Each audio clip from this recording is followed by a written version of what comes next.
Leremos a Bíblia, Hebreus capítulo 3, versículo 1 e 2.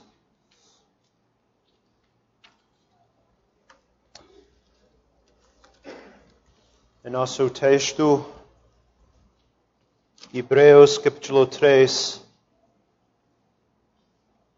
1 e 2.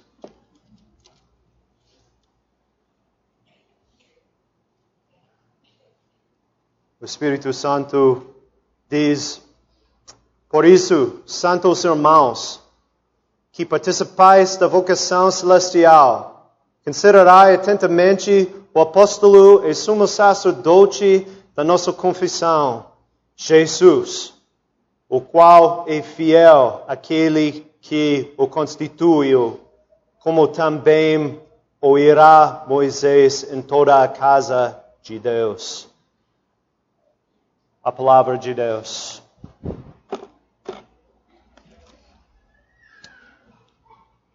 Amada congregação do Senhor Jesus, no seu livro Cristianismo sem Cristo, o ministro e professor reformado Michael Horton identifica um problema importante com o cristianismo norte-americano.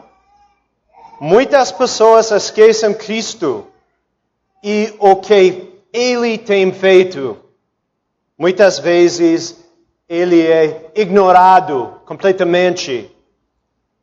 Outros atores identificaram o mesmo problema.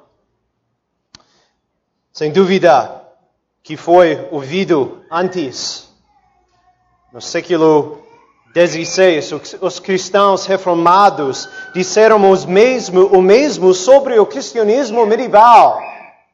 O cristianismo medieval falou sobre Jesus. Com certeza. Todavia, Jesus não era central. Os sacerdotes não pregaram Jesus como Ele é revelado na Bíblia. A igreja não creu em Jesus como Ele é revelado na Bíblia. Assim, ouvimos Lutero dizendo: a verdade do Evangelho é o primeiro artigo da doutrina cristã. É necessário sabermos este artigo completamente, ensiná-lo aos outros. E você precisa batê-lo em suas cabeças. Como diz Lutero, nós nunca devemos esquecer o Evangelho. Nós nunca devemos supor as boas novas. Nunca podemos se esquecer de pregar constantemente Cristo e Ele crucificado, o Salvador dos pecadores. Meu propósito neste sermão é dar encorajamento a partir da palavra de Deus, para que vocês tenham fome de Cristo e do Evangelho. Meu propósito é ajudar vocês, para que vocês vejam o que é mais importante. Oro para que cada um de vocês sempre encontrem seu único consolo na vida e na morte no Evangelho do nosso Senhor Jesus Cristo. Este é o lugar onde o Espírito Santo nos guia em nosso texto, Hebreus 3, versículo 1 e 2. Por isso, vos proclamo a mensagem de Deus no seguinte tema: considerai atentamente Jesus. Vamos considerar primeiro, confessando quem somos, mas o mais importante, confessando a pessoa e a obra de nosso Salvador. Nós não sabemos quem escreveu a carta aos Hebreus. Há muitas teorias. Alguns dizem que foi Paulo, outros dizem Apolo, e outros dizem qualquer outra pessoa. Isto não é importante. O mais importante é que, na verdade, a carta não é uma carta. A conclusão de Hebreus parece ser de uma carta ou de uma epístola. Todavia, o resto parece ser um sermão da Igreja Apostólica. Hoje, quando ministros reformados começam os seus sermões, eles dizem algo como: amada congregação do Senhor Jesus Cristo. Isso é nosso costume. Também é bíblico. No Novo Testamento, vemos epístolas endereçadas às igrejas de uma maneira similar. Quando você falar ao povo da igreja, você o chama o povo de Deus, a congregação de Cristo. Ele é as pessoas que confessam o nome de Cristo. Agora, o sermão que chamamos de Hebreus não começa desta maneira, mas em cada parte do livro nós vemos o povo de Deus chamado desta maneira apostólica. Por exemplo, aqui em nosso texto, no início do capítulo 3, o autor chama os seus leitores, ouvintes, de santos irmãos. Essas duas palavras estão cheias de significado. Santos irmãos. Estas palavras ampliam o capítulo 2. No capítulo 2, os crentes são uma família espiritual. Hebreus, capítulo 2, versículo 11, diz: pois tanto, o que santifica como os que são santificados, todos vêm de um só. Por isso é que ele não se envergonha de lhes chamar irmãos.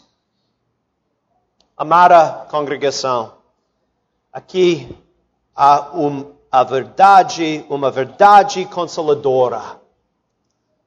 Somos membros da família de Deus. Por causa de Cristo e a obra dele, somos adotados como filhos de Deus. Mas há mais. Talvez você se pergunte por que ele diz irmãos e filhos. Sei que em português, irmãos e filhos muitas vezes inclui irmãs e filhas, né? Em grego bíblico também. Contudo, aqui é importante que entendamos bem a Bíblia. Hebreus fala dos irmãos e filhos por uma boa razão. Os irmãos e filhos são as crianças privilegiadas. O homem, a mulher, vamos receber a herança de nosso Pai. O que é essa herança? Hebreus, capítulo 1, versículo 14, diz que vamos receber uma herança, nossa salvação.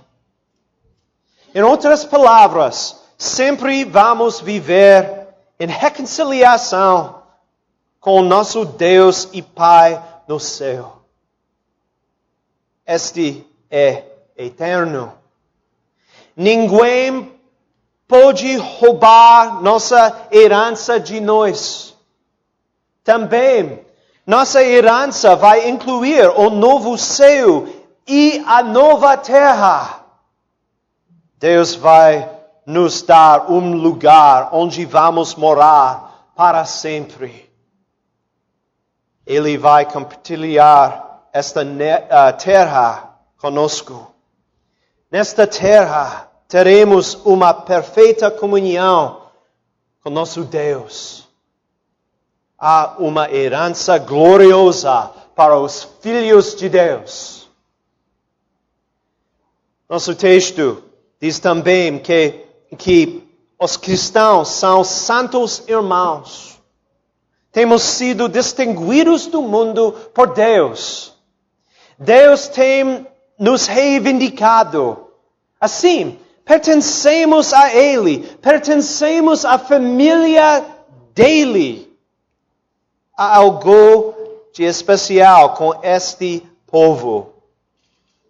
Aqui também devemos pensar sobre nosso batismo.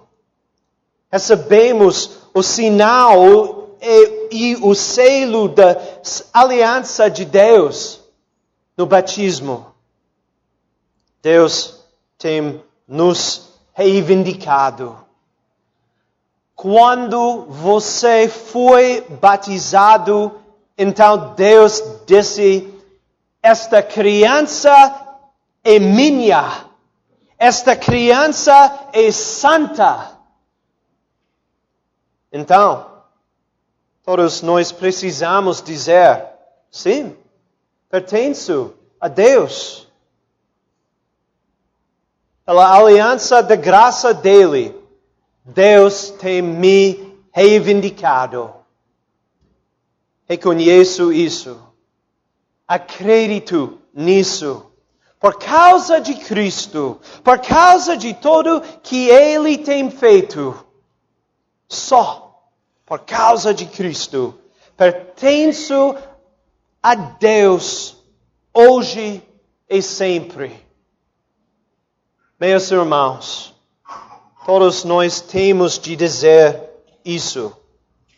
Deus tem nos reivindicado e nos deu maravilhosas promessas em Cristo. Temos que responder com fé. Deus diz que somos santos irmãos, então acreditemos nisso. Acreditar que somos santos irmãos também vai gerar frutos em nossas vidas. Deus diz que somos santos.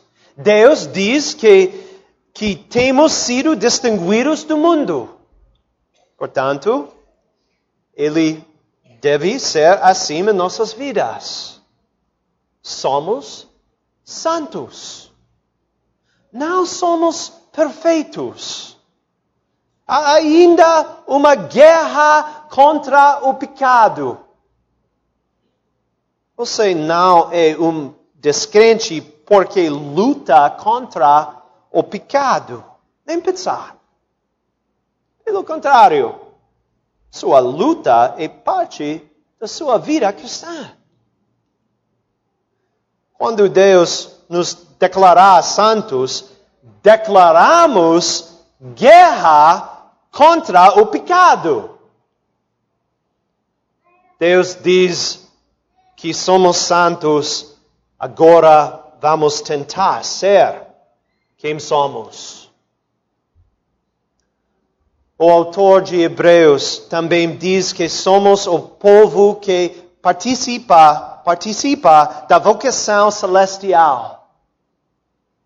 Estas palavras trazem louvor a Deus igualmente. Vemos a graça dele aqui. Participamos da vocação celestial. Isso significa duas coisas.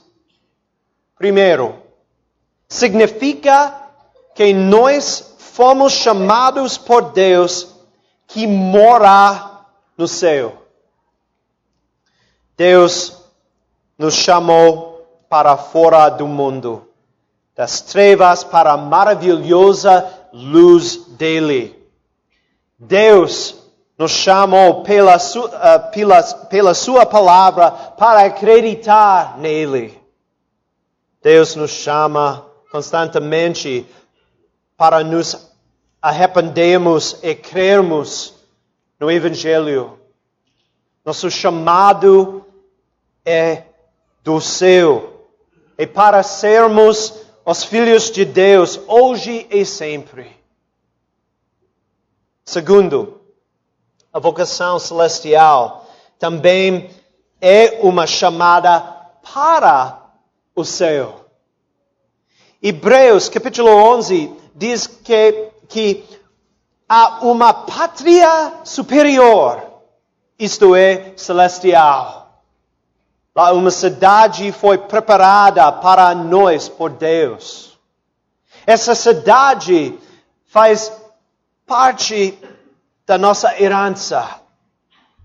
Essa é a cidade que tem fundamentos, da qual Deus é o arquiteto e edificador. Na verdade, essa cidade é a cidade maravilhosa. Participamos nessa vocação celestial com todo o povo de Deus. Nós participamos nela. Não é apenas uma vocação para uma ou duas pessoas. Ela é algo para muitas pessoas. A vocação celestial existe na comunhão dos santos. Agora, a vocação precisa de uma resposta. Por isso, nosso texto diz: considerai atentamente Jesus. Agora, é necessário considerarmos a pessoa e obra do nosso Senhor Jesus. Todavia, primeiro é importante voltarmos ao capítulo 2. Precisamos fazer isso por causa de duas palavras no início do capítulo 3. Por isso. Não podemos ignorar essas palavras. Precisamos pensar sobre essas palavras. Por isso?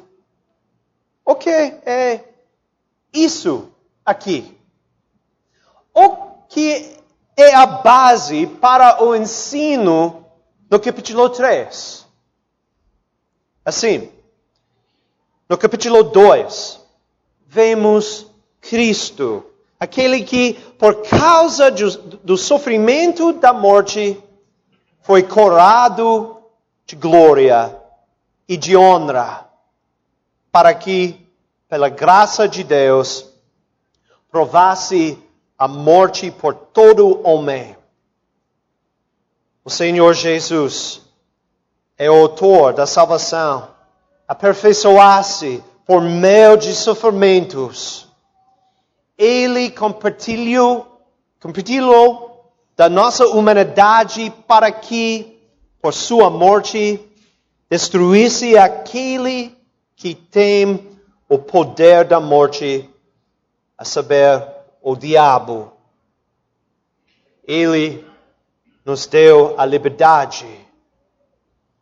Hebreus 2, versículo 17, diz: por isso mesmo, convinha que, em todas as coisas, se tornasse semelhante aos irmãos, para ser misericordioso e fiel, sumo sacerdote nas coisas referentes a Deus e para fazer propiciação pelos pecados do povo. Propiciação significa que ele desviou a ira de Deus. Portanto, temos a reconciliação com Deus. Deus olhar para nós com amor e favor. Ademais, hoje, porque Ele mesmo sofreu quando tentado, é poderoso para socorrer os que são tentados.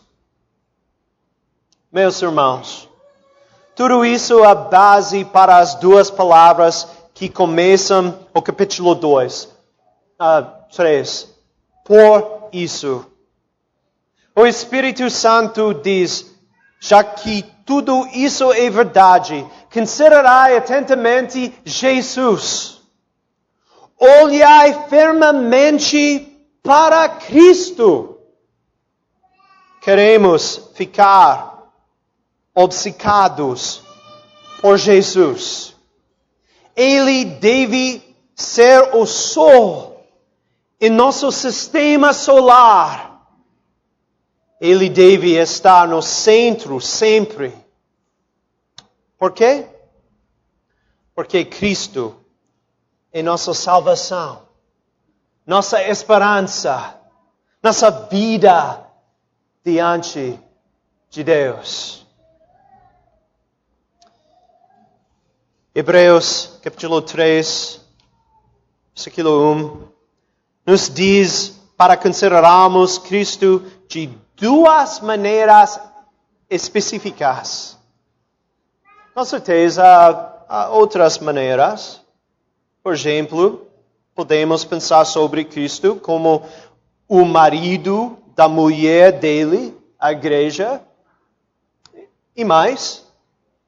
Contudo, há só duas maneiras aqui em nosso texto.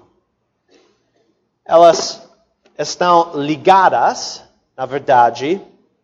Ninguém pode separá-las.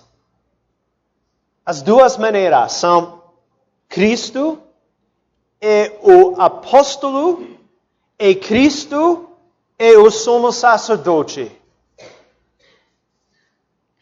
Primeiro, vamos considerar Cristo como nosso sumo sacerdote. Há duas partes. Como nosso sumo sacerdote, Cristo nos redimiu pelo único sacrifício na cruz. Ele se afastou da ira de Deus pelo sacrifício de seu corpo e sangue. Como nosso substituto perfeito, nosso Senhor Jesus pagou todas as nossas dívidas a Deus. Ele fez a completa satisfação por nós. Hoje, considerando atentamente Jesus, temos a segurança de que Deus nos perdoou. Sem dúvida, quanto dista o Oriente do Ocidente, assim afasta de nós as nossas transgressões. Com certeza, todos os nossos pecados estão agora nas profundezas do mar. Não há nada entre nós e Deus. Amada congregação, é necessário sempre acreditarmos nisso. Todos os nossos pecados podem ser perdoados por Deus em Jesus.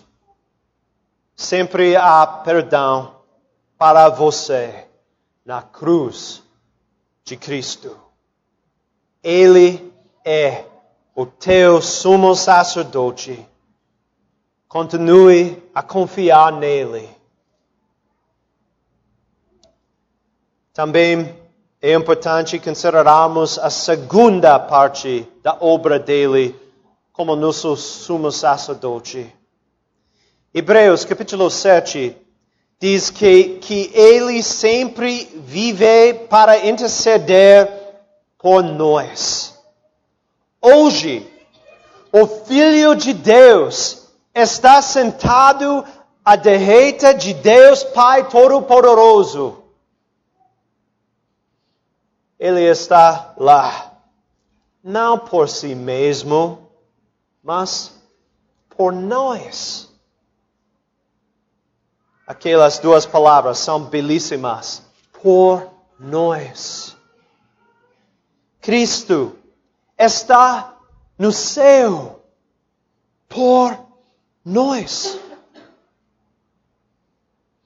Como experimentamos a depravação deste mundo caído, Cristo é por nós. Quando lutamos contra os desejos pecaminosos, Cristo é por nós. Quando oramos, Cristo é por nós. Quando não sabemos como devemos orar, Cristo é por nós. Quando não podemos orar por causa da velhice ou doença, Cristo é por nós. Ele fala por nós quando não podemos falar nunca mais. Ele sempre fez isso. Ele sempre fará isso. O sacrifício na cruz foi feito uma vez. Todavia, a intercessão de Cristo sempre continua. Meus irmãos, somos abençoados por termos este Salvador. Ele nos ama, tanto que Ele está sempre ao nosso lado. Considerai atentamente Jesus, o sumo sacerdote da nossa confissão. O autor de Hebreus também diz que Jesus é um sumo sacerdote fiel. Nosso Senhor Jesus foi e é fiel àquele que o nomeou, a Deus Pai. Há uma comparação com Moisés. Moisés foi fiel com o povo de Deus. Ele foi fiel na casa de Deus. Mas Jesus é maior que Moisés. Porque ele é fiel à casa de Deus. Cristo redimiu a casa. Redimiu a casa com o seu corpo e sangue. Ele está construindo a casa, mas também governando e protegendo a casa. Em outras palavras, nosso Senhor Jesus é fiel, é leal a Deus quando Ele faz intercessão. Ele nunca vai abandonar a casa. Ele nunca vai falar palavras de julgamento sobre a casa. Cristo tem uma boca que ora pelo povo de Deus. Esta mesma boca nunca vai condenar este mesmo povo. O Senhor Jesus é o sumo sacerdote fiel da nossa confissão. O que é necessário considerarmos atentamente. Também, nosso texto diz que Jesus é o apóstolo. Isso está conectado com ser o nosso sumo sacerdote. Na Bíblia, é raro chamar Jesus de um apóstolo. Na verdade, essa é a única passagem. A palavra apóstolo significa que alguém é enviado com uma comissão. Os apóstolos de Cristo são enviados com a grande comissão em Mateus 28. Mas aqui, em Hebreus, nosso Senhor Jesus é chamado de apóstolo. Deus o enviou ao mundo. 1 João, capítulo 4, versículo 9 e 10, diz: Nisto se manifestou o amor de Deus em nós, em haver Deus enviado o seu Filho unigênito ao mundo, para vivermos por meio dele. Nisto consiste o amor, não em que nós tenhamos amado a Deus, mas em que Ele nos amou e enviou o seu Filho como propiciação pelos nossos pecados. Nessa passagem, vemos a conexão entre Cristo como um apóstolo e Cristo como nosso sumo sacerdote. Ele é a propiciação pelos nossos pecados. Ele é o sacrifício que afastou a ira de Deus. Nosso Senhor Jesus foi enviado ao mundo com esta vocação.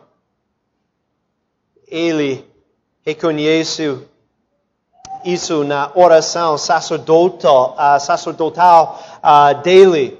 Em João, capítulo 17, nosso Senhor Jesus disse: E a vida eterna é esta, que te conheçam a ti, o único Deus verdadeiro, e a Jesus Cristo, a quem me enviaste.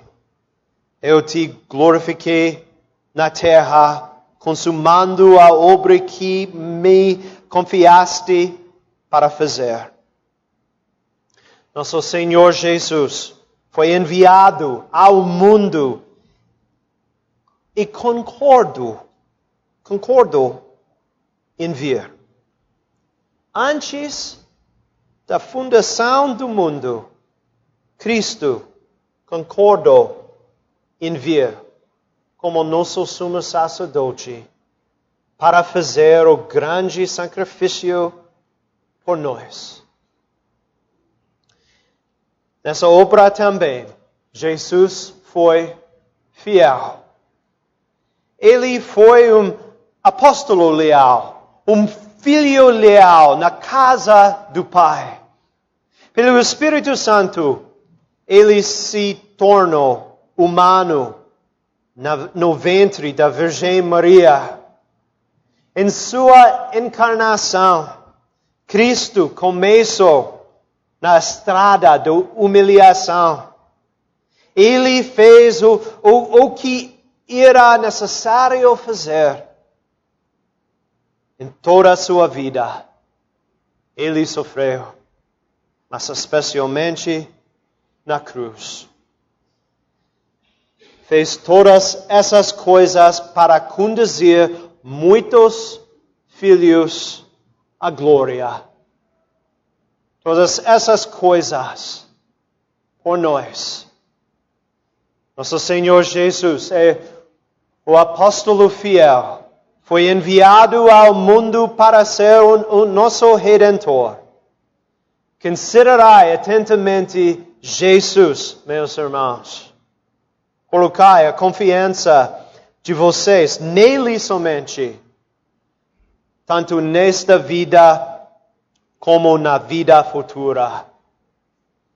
É a mensagem do Espírito Santo em nosso texto.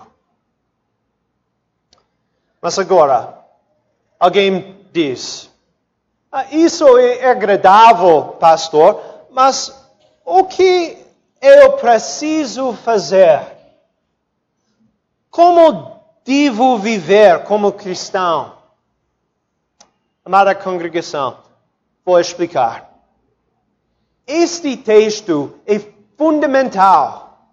Ele coloca a base da vida cristã.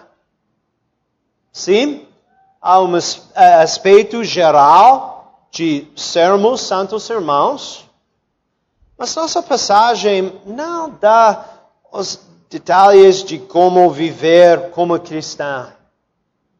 Este texto nos ensina o que é mais importante para os crentes.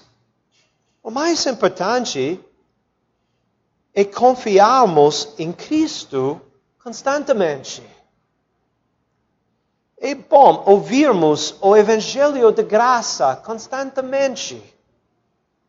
Este texto nos ensina que nosso Senhor Jesus é o grande Salvador. Sabendo disso, então estamos motivados a viver uma vida santa cristã. Meus irmãos, é a pregação do Evangelho de graça que dá força à vida cristã. Quando vemos a graça de Deus em Cristo, então nossos corações ficam cheios de gratidão, né? Então, nossos corações ficam cheios de amor, né? Queremos agradar ao nosso Pai. Queremos fazer a vontade do Senhor. Queremos ser obedientes. Não para ganharmos algo de Deus, mas porque amamos a Ele. Jesus deve ser tanto nosso Senhor como nosso Salvador. Se Ele é nosso Redentor, também Ele deve ser patrão das nossas vidas. Porém, tudo isso começa com o Evangelho. E não devemos nunca esquecer ou supor o Evangelho. A história nos ensina sobre as igrejas que se esqueceram de pregar o Evangelho de graça ou o supuseram. Elas geralmente perderam o Evangelho em uma geração. Uma geração. Isso é lógico. Se nossos filhos o veem na igreja apenas como viver uma vida cristã, se o veem na igreja apenas como ser obedientes a Deus, e se nunca o veem o Evangelho de graça, eles vão pensar que o cristianismo se baseia nos atos e em nossa obediência. O Evangelho vai desaparecer. A igreja vai virar um clube. Apenas um clube das pessoas que tentam viver uma vida moral. O Evangelho é uma pérola de grande valor. E perder ele é uma tragédia. Portanto, quero encorajar cada um de vocês novamente. Considerei atentamente Jesus, o apóstolo e sumo sacerdote da nossa confissão. Sempre tenha Cristo como o centro. Sempre tenha o Evangelho de graça como o centro. Assim, vamos dar glória a Deus, nosso Criador, Redentor e Renovador, Pai, Filho e Espírito Santo. Oremos.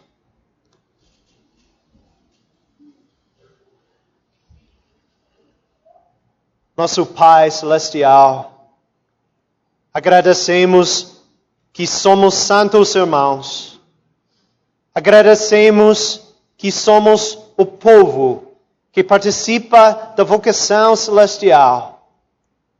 Ó Pai, ajude-nos a confiar em Jesus, o apóstolo e sumo sacerdote da nossa confissão.